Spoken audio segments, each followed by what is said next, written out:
Hello friends, मैं अजय वीर सिंह एक बार फिर आपका अपने सर्वोत्तम परिवार में फिर से स्वागत करता हूं। और आप सब देख ही रहे हैं कि प्राचीन धर्मों से संबंधित ये सीरीज चल रही है जो कि एंशिएंट हिस्ट्री का एक हिस्सा है। ठीक है, उपयोगिता आप सबको पता है, इसकी उपयोगिता क्या रहने वाली है। ठीक है, और देर ना करते हुए आज हम अगले धर्म को डिस्कस करने वाले हैं, जिस धर्म का नाम है शाक्त संप्रदाय या शाक्त धर्म। ठीक है, तो शाक्त धर्म क्या है? शाक्त धर्म में जो शक्ति है उसका देवी रूप को स्वीकार किया गया है। क्लियर होती है बात?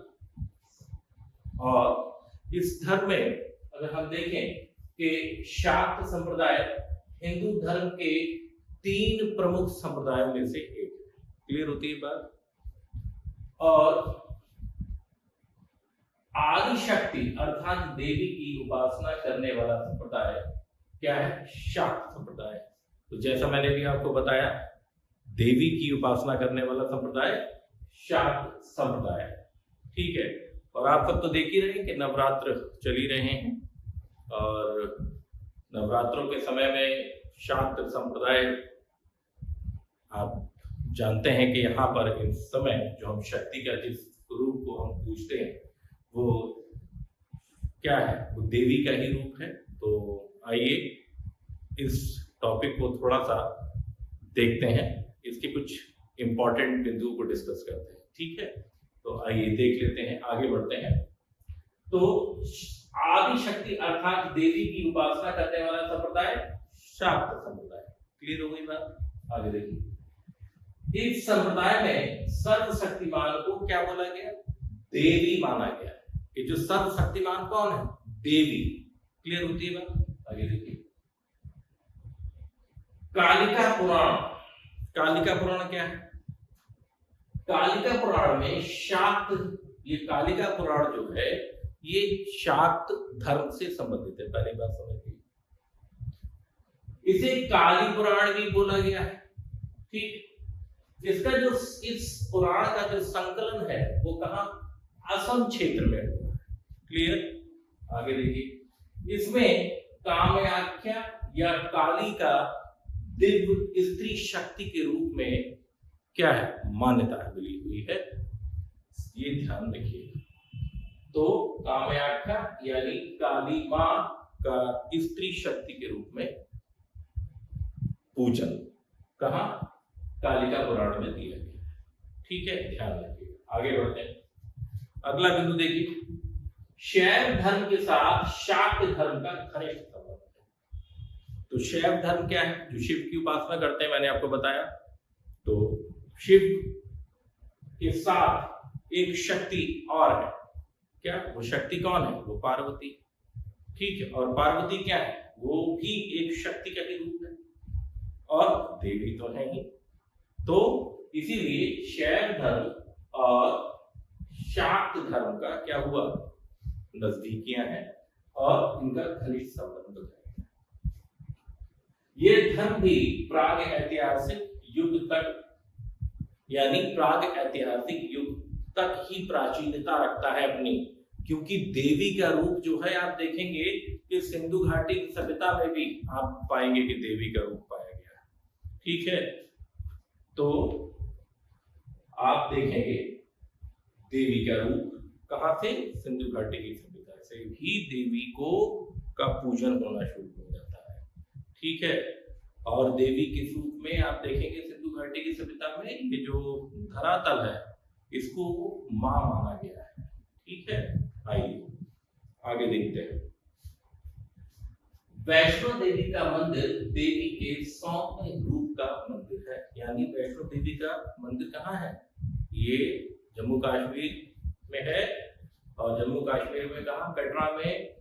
तो यहाँ पर जो देवी का रूप क्या है, क्या रूप प्रदर्शित करता है? वो सौम्य रूप प्रदर्शित करता है देवी का। ठीक है, आगे देखिए, कोलकाता में स्थित है काली मंदिर। ठीक है, इस काली मंदिर में जो देवी का रूप है वो कैसा है? उग्र रूप है। उग्र रूप का क्या करती हैं? उग्र रूप को प्रदर्शित करते हुए है उनकी प्रतिमा। आगे देखिए, असम का कामाख्या मंदिर, ये कामाख्या मंदिर का है असम। तो असम का कामाख्या मंदिर देवी के प्रधान रूप को प्रतिनिधित्व करता है। तो देवी के किस रूप का प्रतिनिधित्व करता है? प्रधान रूप का। प्रधान रूप में है, बहुत ही गौरवशाली उनकी प्रतिमा दिखेगी, प्रधानता दिखेगी उनकी। ठीक है, वो रिप्रेजेंट कर रही है वहां पर। ठीक है, किसको? शक्ति को। आगे देखिए, प्रतिहार शासक महेंद्रपाल हुआ है इतिहास में। ठीक है, आप देखेंगे कि इसके लेखों में मां दुर्गा के प्राचीनतम नाम मिलेंगे। ठीक, अब वो प्राचीनतम नाम हम जानते तो हैं, एक दो नाम हमने सुने भी हैं, पर ये इनका उल्लेख कहाँ है? सबसे पहले कहाँ हुआ? अगर कोई पूछ दे तो, या प्रश्न के रूप में आ जाए तो आइए देखते हैं। तो देखिए, महिषासुर मर्दिनी, यानी महिषासुर मर्दिनी का मतलब है महिषासुर को मारने वाली।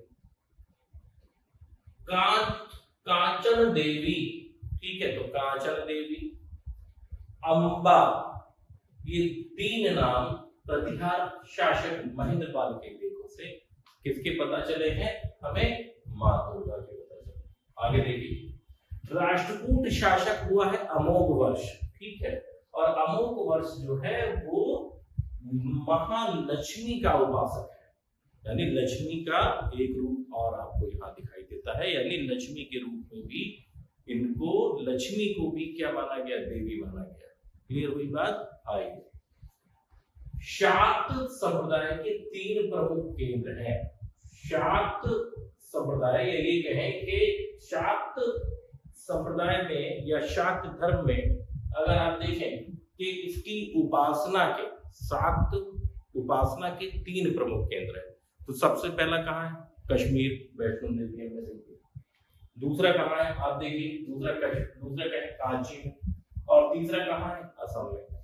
ठीक है, और असम में आपने देख ही लिया क्या? कामाख्या देवी। चलिए, तो असम जो है वो कौल मत का प्रसिद्ध केंद्र भी रहा है, ये जरा ध्यान रखिएगा। तो ये बिंदु आप जरा ध्यान रखेंगे, थोड़ा सा आपके आने वाली परीक्षाओं में अगर यहाँ से अगर शाक्त संप्रदाय से या शाक्त धर्म से अगर प्रश्न बना तो इन्हीं बिंदुओं से ही बनेगा। ठीक है, और मुझे ये आशा नहीं है कि इन बिंदुओं से बाहर प्रश्न जाना चाहिए। ठीक है, तो ये छोटा सा धर्म है और पर इम्पॉर्टेंट है, आप इसको देखिएगा, वीडियो को फिर से सुनिएगा, और मैं आशा करता हूं कि ये वीडियो आपकी आने वाली परीक्षाओं में आपका सहयोग करेगा। तब तक के लिए मुझे आज्ञा दीजिए, धन्यवाद। मिलते हैं अपने नेक्स्ट वीडियो में। और हाँ, बेल आइकन को प्रेस कर दीजिए और चैनल को सब्सक्राइब कर लीजिए प्लीज, जिससे कि आपको आने वाली वीडियोस जो है वो भी मिलती रहें, और जो वीडियो से पहले पड़ी हैं वो भी आप देखकर उनका भी लाभ ले पाए। ठीक है, नमस्कार।